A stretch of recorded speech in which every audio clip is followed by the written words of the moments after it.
ඒක මාරු ඈ. හරි අපි වැඩේ අවසන් කරමු නේද? කාලෙත් ගියා ගොඩක් වැඩි. ඔයාලට මේ ගත වෙන වෙලාව වැඩ කරන්න තියෙන වෙලාවනේ. ඒ නිසා මේ අපි වැඩ ටික මෙහෙමම දැන් ඉවරයක් කර මම මොකුත් වැඩි කතා කරන්න යන්නේ නැහැ. මොකද මේ මම මෙච්චර කාලෙට කියන්න තියෙන දේවල් ටික ඔක්කොම වලට කියලා තියෙන්නේ 아무තු කරන්න දෙයක් නැහැ. මේක ඩ්‍රොප් වෙනවනේ. ඔල නැද්ද? ඩ්‍රොප් එකක් යන ඔල නැනේ හරි. ඉතින් මේ ඕක දැන් ඔච්චර හිතන්න නැතුණාට පස්සේ නිකන් හිතන දේවල් ටිකක් ඉතුරු වෙනවා වගේ එකක් වෙනවා. ඒ නිසා මට මේ ටික කියන්න ඕන නිසා මම විනාඩියක් ගන්නම් ඔයාලගෙන්. අර වීඩියෝ එකත් එක්ක මම මොකුත් කතාවක් ප්ලෑන් කරනගෙන මට පොඩි පොයින්ට් එකක් ආවා කියන්න මේ තාම අපි චූටි පවුලක් හරිද? ඒ කියන්නේ මේ මගේ පවුලේ යටතේ දැන් අපි මේ දෙවෙනි රිවිෂන් බැච් එක විතරයි තාම මේ. හැබැයි මම හිතනවා ඒකට මාර බොන්ඩ් එකක් තියෙනවා කියලා අපිට හිතුවට වඩා ලොකු බොන්ඩ් එකක් අපි හදාගෙන තියෙනවා. අර ඔයාලා වීඩියෝ එක දැක්කේ අතරමැදි තැන් ගොඩක් දැක්කවාලා අපි එළිය ගිහිල්ලා කරපු වැඩ සහ මේ අපි ওই ස්කෝල වලට ගිහිල්ලා කරපු වැඩ මට ඒකත් එක්ක නෝට් වුණා. අන්න ඒක තමයි මගේ ඔළුවේ තියෙන ටාගට් එක. ඒ කියන්නේ මේ අධ්‍යාපන කියන එකේ කොහොමද ඔයාලා මේ මාර්ගයෙන් දැන් ඉස්සරහට යනවා. එතකොට මෙතනින් එහාට මම කැමති ඔයාලා අර එකෙක් නැතුව ඔයාලා වටේ පිරිසක් හැදෙනවා දකින්න එකට මම කැමතියි.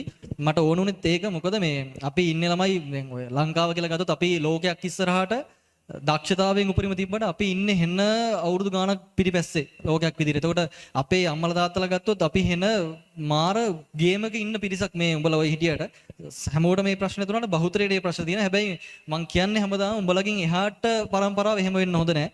ඒ කියන්නේ අර ඔය ජෙනරේෂන් එක මෙතනින් ඉවරයක් වෙන්න ඕනේ. ඒ කියන්නේ දුක් විඳිනවා කියන දේවල් අපි සාමාන්‍ය මිනිස්සෙක් විදිහට යන්න තියෙන උඩම තැනට මෙතනින් එහාට ලෙවල් එකේ හැමෝම යන්න ඕන. ඒතකොට ඒකේ වෙනස් කරන පුරුක තමයි ඔයාලා. ඒක අධ්‍යාපනය කියන එක තමයි අපේ අත්තටු. හැබැයි ඒත් එක්කම මම ඔයාලට හැමදාම කියන ළමයි ඔය අධ්‍යාපනයෙන් උත්සාහට කොච්චර ගියත් වැඩක් නෑ අපිට හදවතක් නැත්තම්. ඒ නිසා මේ මිනිස්සෙක් වෙන්න මෙතනින් එහාට කරන ඔයා වෙන වෙන අංශවල ඕන තැන් වලට ඉස්සරහට යයි ඔයාලා. හැබැයි ඒ හැම තැනකදීම ඔයාලගේ අර ඇතුළේ ඉන්න මිනිස්සයව මැරෙන්න දෙන්න එපා. ඔයාලගේ මේ ළමා කාලේ කොල්ලොන්ට විශේෂයෙන්ම කියන්නේ උඹලා විනාශ වෙන්න එපා නිකන් නිකරුණේ. උඹලගේ මං කොළු විදිහට කරන දේවල් ගොඩක් දන්නවා. ඒ කියන්නේ උඹලා කොල්ලෝනේ මං දන්නවා උඹලගේ මොනවද කරන දේවල් කියලා. ඒ නිසා මේ කියන්න තියෙන්නේ ලංකාවට කොල්ලෝ ඕන. කොල්ලෝ විතරක් නෙමේ අර හොඳ හදවතක් තියෙන සහ ඉගෙනගත්තු මොරාල් තියෙන කොල්ලෝ ටිකක් ඕන. මොකද මේ උඹලා කවදා හරි මෙතනින් එහාට ගියාට පස්සේ අනිවාර්යෙන් මුඩම ලෙවල් එකට යන පිරිසක් ඉන්නේ. කෙල්ලොන්ටත් එච්චරම තමයි. මුන්ට කියලා මං කියන්නම් ඒක. මොකද මේ කැම්පස් යනවා කියන එක මං දන්න මෙතන 80කට 90කට එහා උඹලා යනවම තමයි. ඒ යනකොට මං කියන්න තියෙන්නේ මම තනි පුද්ගලයෙක් විදිහට මට පුළුවන් උපරිම වෙනස්කම් try කරනවා මේක ඇතුලේ. ඒකට මට දැන් ගොඩක් යුන් ඉන්නවා. මේ අන්න ඒ පුරුක ඇතුලේ ඉස්සරහට යන්න මම කැමති අපිට වඩා ඉස්සරහට ඔයාලා යනවට. දැන් අපි අවුරුදු 10ක් කාලේ සීමාවකදී ලබාගත්තු දේවල් මම හැමදාම ඔයාලට කියනවා. පුළුවන් තරම් ඉක්මනට තමන්ගේ දේවල් කරගෙන මේක හොඳ තැනකට ගේන්න. හොඳ මිනිස්සෙක් වෙන්න. ගෑල් ළමයිටත් කියන්න තියෙන ඉච්චරයි. ඉස්සර ගෑල් ළමයි වෙන්නේ නෙමේ. දැන් ගෑල් ළමයි සුපිරි. ඉස්සර කෙල්ලෙට තිබ්බ එකම ටාගට් එක වෙඩින් එකක් කරගෙන නිකන් කසාදයක් බදිනවා කියන එක හැබැයි දැන් නෑ. කොල්ලොන්ටත් එක්ක ගේමට කෙල්ලෝ ඉන්න ඕන තරම්. මේ සහ ගොඩක් උමනන් වැඩ ටික කරගෙන යනවා. ඉතින් ඔය යනකොට ප්‍රශ්න එනවා. මෙතනින් එහාට ලයිෆ් එක තමයි ඔයාලගේ ළමයි අමාරුම කාලේ. අපි ඩිස්ලන්ත කියලා මැව්වට එහෙම ඩිස්ලන්ත නෑ මෙතනින් එහාට. ඒක කියන්නම්. අපි සුන්දරයි කියලා කියන හැම දෙයක් ඇතුළෙම තියෙන්නේ කැපවීමයි මහන්සිය විතරයි. ඒ නිසා මේ එළිය ලෝකෙට අඩිය තියෙනකොට ඔයා හිතාගෙන යන්න එපා මේක සුන්දර ලෝකයක් කියලා. හැමෝම දිහා අර කියන්නේ සැකෙන්දු බයෙන් බලන නෙමෙයි. මම කියන්නේ හැම අපි හිතන තරම් සුන්දර ලෝකයක් එළියේ නෑ. ඒක තේරෙන්න ඔයාලට ගිහිල්ලා කෙලවෙනකන් ඉන්න එපා. මම කියන්නේ ඒකයි. දැම්ම තේරුම් ගන්න බහින්න. එතකොට මොන වගේ දේවල් වුණත් වැටෙන්න එපා. මොකද මේ ඔයාලට ලෝකේ බලවත්ම අවි ඔයාලගාව හැමෝම ගාව තියෙනවා. ඒක තමයි ඔයා. ඒ කියන්නේ තමන්ගේ හදවත හයියයි නම් ඔයාට ඕන තැන ගිහලා සර්වයිව් වෙන්න පුළුවන්. ඔයා හරි කියලා දන්නවා නම් ඔයා ගැන විශ්වාස තියලා ඔය වැඩ ටික කරලා යන්න. ඉතින් ඔය ටික තමයි මට කියන්න තියෙන්නේ. අපි අය හම්බෙන්නේ නැහැ. හම්බෙනකොට එහෙම අපි හම්බෙන්නේ නැහැ. හරිද? ඒව එහෙම වෙන්නේ නැහැ. ඒක බොරු. ඒ කියන්නේ අපි හිතුවා ඉස්කෝලේ යන කාලේ අපි ඉස්කෝලේ උන් ටික එකට ඉඳී කියලා එහෙම එකට ඉන්නේ නැහැ ළමයි. අපි ඉස්කෝලේ කාලේ ඒ බොන්ඩ් එකක් තිබ්බා. ඒව දැන් අද කොහෙද කියලාවත් දන්නේ නැහැ අපි. හැබැයි මතක හැමදේම ඉතුරු වෙනවා. මං අර මේ බෝතලේ තියෙන දේවල් කියවන්නේ නැහැ කියලා කිව්වේ මේ මං ඔක අද කියවන්නෙත් නැහැ. හෙට අවුරුදු ලබන අවුරුදු කියවන්නෙත් නැහැ. මං ওই ටික පරිස්සම තියන් උඹලගේ චිට් ටික පව මං ගාව තියෙනවා. ඒ කියන්නේ මේ දවසක් එනවා අපිට ජීවිතේ ආපස්සට හැරලා බලන්න වගේ දේවල් ටිකක් මතක් වෙනවා. අන්න එදාට මං ওই ටික කියවනවා. ඒ කියන්නේ මේ වැඩ ටික ඉවරයක් කළා මට නිදහසේ එච්චර කල් ජීවත් වුණොත් හරියද? මම හිතන විදිහට මට අවශ්‍ය තැනට ගිහිල්ලා මම නිදහසේ ඉන්න මිනිසෙක් වෙච්ච දවසක මට ඔය මෙමරිස් දිගේ ඇවිදන් එන්න ඕන වෙනවා. මට හැමදාම වුණේ මේ මතක ඇතුලේ ඇවිදන් එනකොට හොඳ මතක ටිකක් ඉතුරු කරගන්න. ඉතින් මගේ හොඳම මතක උඹලා එච්චර මට කියන්න තියෙන්නේ. ඒක අය දෙගිඩියාවක් නෑ. මේ අද මේ අවුරුද්ද පුරාවටම තමයි මේ මාස 10 තිස්සේ මං කියන්නේ මම අසාමාන්‍ය විදිහට වැඩ කරා. ඔයාලට ඒක පෙවුනද නැද්ද දන්නේ නැහැ. මගේ ගැනවත් හිතලා නොහිතා මං වැඩ කරා. මං ගැන මං කියා ගන්න නෙමෙයි.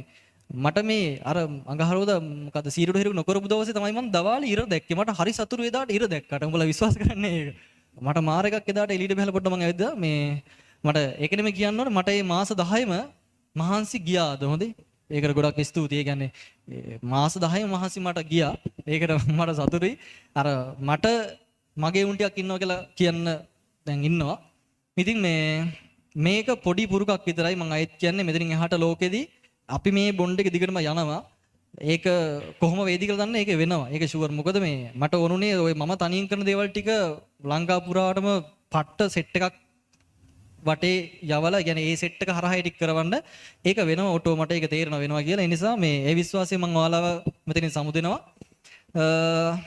උඹලා මට මාර මතකයක්. හොඳ ඒක මම මේ ඊයේත් මට හරියට කතා කරන්න හම්බුනේ නැහැ නුවර ක්ලාස් එකේ සවුන්ඩ් ප්‍රශ්නයක් කියලා. ඒ කියන්නේ හැමෝටම මේ කියන්නේ ඔන්ලයින් ළමයිට වේවා ෆිසිකල් නුවර කුරුණෑගල ළමයිට වේවා ඒ හැමෝටම කියන්න තියෙන්නේ උඹලා මගේ සුන්දරම මතක. ඒක වචනෙට කියනව නෙවෙයි බං. මේ කියන්නේ මම හැමදාම ඔබ මතක් කරනවා. කියන්නේ උඹලට ඒක පෙන්වන්න නැතුණාට ඒ හැමදේම මතක මාර විදිහට. ඉතින් අපි කවදා හරි අය හම්බෙයිකොට හම්බෙන්නේ නැහැ. හැබැයි මේ මතක ඉතුරු වෙයි. කොහේ හිටියත් මේ අපි ඉන්නවා කියන එක මතක තියාගෙන ඉන්න. හරිද? අපි ඉන්නවා කියන එක මතක තියාගෙන ඉන්නේ ඇති. හරි අපි ඉන්නවා කියලා දැනෙන එක හොඳටම ඇති. ඉතින් ඔච්චර කියන්න තියෙන්නේ. මෙතන ඉන්නවා පට්ට ගේමක් ගහන කොල්ලෝ, පට්ට ගේමක් ගහන කෙල්ලෝ ටිකක් ඉන්නවා. ඔය උඹලා කාත් එක්කවත් කම්පෙයාර් කරන්න යන්න එපා. මොකද උඹලගේ කතාවේ ඉන්න ඕන එක වීරයයි. ඒ තමයි ඔයා. ඒ නිසා තමන්ගේ ජීවිත කතාව ඇතුලේ වීරයෙක් වෙන්න මම හැමදාම කියන්නේ එච්චරයි. අපි හැමෝටම වෙනස් වෙනස් කතා තියෙන්නේ. ඉතින් තමන්ගේ ජීවිත කතාව ඇතුලේ මහා වීරයෙක් කියලා නවතින්න. එදාට ඔයාට අර ආපස්සට කියවන් එන කතාව ඇතුලේ සුන්දර මතක ටිකක් ඉතුරු වෙයි. එහෙනම් ඉතින් අපි අය හම්බෙමු කියලා ප්‍රාර්ථනාවකින්ම සමුදෙන්නම්. එහෙනම් හැමෝටම ජය වේවා. ආදරේ. අරකටත් මම හරි කැමතියි ඈ. මේ අර ෆොටෝ එක දාලා තිබ්බ නේද? ඒ ෆොටෝ එක මරු. ඒක අපි ආදරේ කියලා තිබුණේ නේද? ඒක මාත් ආදරේ.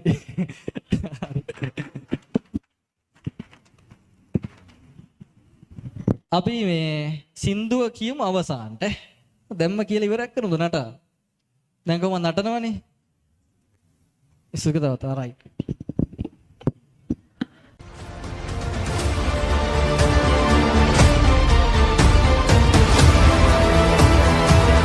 අද්විතීය සංයුක්ත ගණිතයේ ගවේෂණාත්මක සන්නාමය මදුෂාන් නිරංජන්. හේන කියන්නෙම ටාගට් වලට